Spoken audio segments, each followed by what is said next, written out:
మీడియాలో వచ్చింది. వీళ్ళు పోలీసులకు చెప్పారు ఏమని అంటే మా పడగదిలో కూడా ఇవి సీక్రెట్ కెమెరాలతో చేసి మా వాళ్ళు ఒకరిని లోబరుచుకొని మామూలు బ్లాక్మెయిల్ చేశారు, ఆయన వల్లనే మేము ఇదంతా చేశామని వాళ్ళు ఆయన మీద ఆరోపణ చేశారు అంటున్నారు. ఇప్పుడు జనసేన సస్పెండ్ చేసింది ఆమెను ఆ బాధ్యతల నుంచి. Suspension okay, what about the crime?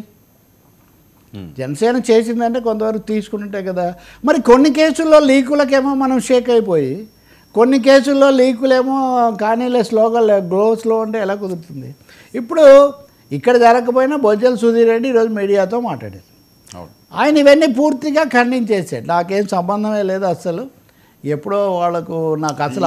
ఈ ఆడియో ఒకసారి వినండి సార్, పెట్టండి.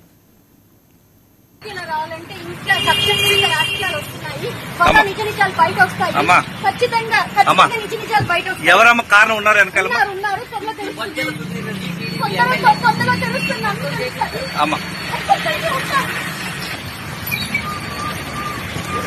చంద్రబాబు డైరెక్ట్ గా ఆయన బొజ్జల సుధీర్ రెడ్డి అని చెప్తున్నాడు. ఖచ్చితంగా ఈమెమో కొన్ని వస్తే బయట అన్నారు. ఇప్పుడు ఒక సిట్టింగ్ ఎమ్మెల్యే మీద వస్తే, ఇప్పుడు గతంలో మనం ఇందాక చర్చించినట్టుగా ఒక్క పేరు ఒక్కసారి వస్తే చాలు మేము వెంటనే రంగంలోకి దిగిపోతాము అని చెప్పే ప్రభుత్వం ఇది స్పందన ఎందుకు ఉంది? పోలీసులు ఎందుకు దీని మీద తగినంత వేగంగా స్పందించరు?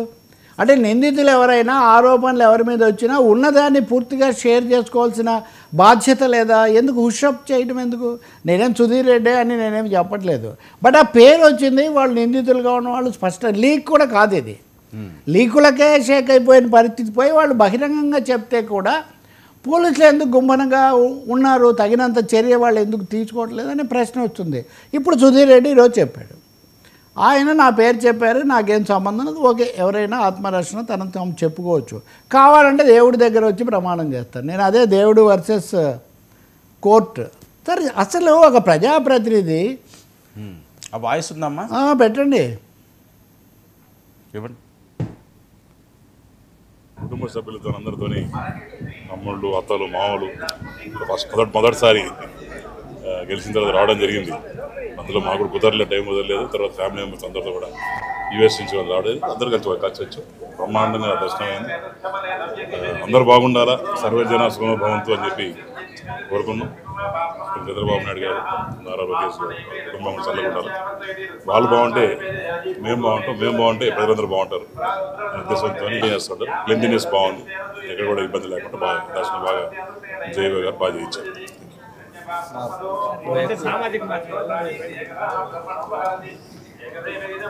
గురించి పెద్ద ఎక్కువ మాట్లాడుకోలేదు, కానీ ఇది ఫస్ట్ టైం నేను కూడా దీని గురించి మాట్లాడటం. గుడిలో ఉన్నాం, నాకు కూడా 2 పిల్లలు ఉన్నారు, మా కుటుంబం ఉంది. దేవుడు సాక్షిగా, కుటుంబ సాక్షిగా నాకు ఎట్లా అటువంటి సంబంధం లేదు. అంతా కూడా ఇది రాజకీయ కోణంలో చేసింది తప్ప, అనవసరంగా లాగి ఏదో సోషల్ మీడియాలో వైసీపీ చేయడం తప్ప పొలిటికల్గా మాట్లాడి ఇష్టం. కానీ దేవుడు సాన్నిధ్యంలో ఉన్నా కాబట్టి చెప్తున్నాను, నాకు ఎటువంటి సంబంధం. కొండ మీదే స్వామి ముందే ముఖద్వారం అది సార్. కొండ మీద హత్య కేసుల గురించి కూడా మాట్లాడవచ్చు అని నేను మొదటిసారి తెలుసుకుంటున్నాను. ఖండించారా, దోష నిర్దోష వేరే విషయం, కానీ గతంలో అనేక సార్లు అసలు అక్కడ రాజకీయ చట్టమే చేసామన్నారు. మరి తెలిసి ఆయన అనుమతించారా లేదా? ఆరోపణలకు గురైన ఒక వ్యక్తి నేను నిర్దోషిని, అసలు ఇలాంటి ప్రస్తావనలు చేయించేవారు మీరు చాలా స్వామివారికి మంచి భక్తులు కాబట్టి నేను అడుగుతున్నాను. కిందకు వచ్చి లేకపోతే హోటల్కు, గెస్ట్ హౌస్కో, వాళ్ళ ఆఫీస్కో వెళ్ళి మాట్లాడకూడదు అని టేకన్ ఫర్ గ్రాంటెడ్. కేసులు, ఆరోపణలు వచ్చి ఇవన్నీ చాలా సర్వసాధారణం అయిపోయాయి. ఇంకా రెండో విషయం, మీ మీద మీ మిత్ర పార్టీకి సంబంధించిన నియోజకవర్గ ఇన్ఛార్జ్ ఆరోపణలు చేస్తున్నారు. అంతకుముందు కూడా కొన్ని ఆరోపణలు ఉన్నాయి, ఓకే, మీరు ఖండించవచ్చు. కానీ దేవుడి దగ్గర ప్రమాణం చేస్తాను, నాకు కూడా భార్య పిల్లలు, వీటికి ఈ సెంటిమెంట్లకు చట్టం ముందు ఏమైనా విలువ ఉందా? అది సుప్రీంకోర్టుని ఇంకా కొండ మీద పెడితే పోతుంది కదా. ఇప్పుడు ప్రతి ఒక్కరు నేను దేవుడి ముందుకు వచ్చి ప్రమాణం చేస్తాను అని చెప్పేటైతే రాజ్యాంగము ఉంటుంది, దేవుడు ఉంటాడు, వ్యక్తిగత ఇదేమనాలి అంతఃకరణము, ఇవన్నీ కూడా ఉంటాయి చట్టం ముందు. కాబట్టి ఖచ్చితంగా ఆయన ఈ విషయం ప్రస్తావించడమే చాలా సీరియస్.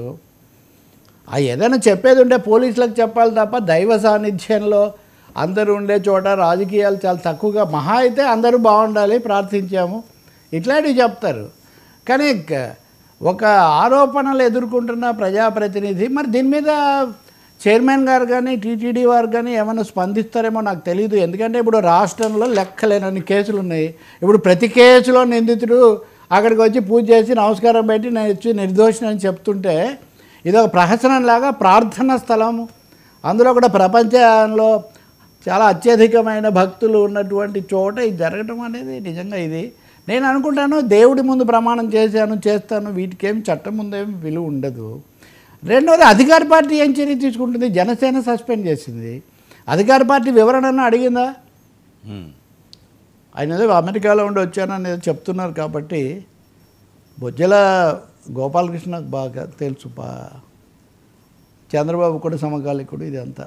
కాబట్టి గతంలో కూడా వివాదాలు ఉన్నాయి. అధికార పార్టీ కూడా ఇట్లాంటి విషయాల్లో తగిన అప్రమత్తంగా ఉండటం, వెంటనే విషయాలు క్లియర్ చేయడం చాలా మంచిది అనుకుంటున్నాను.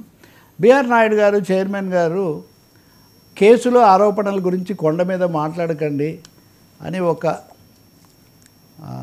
ఉత్తర్వు లేకపోతే ఇది కూడా నిబంధన కూడా పెడితే చాలా బాగుంటుందని కూడా అనుకుంటున్నాను. అది రెండోది.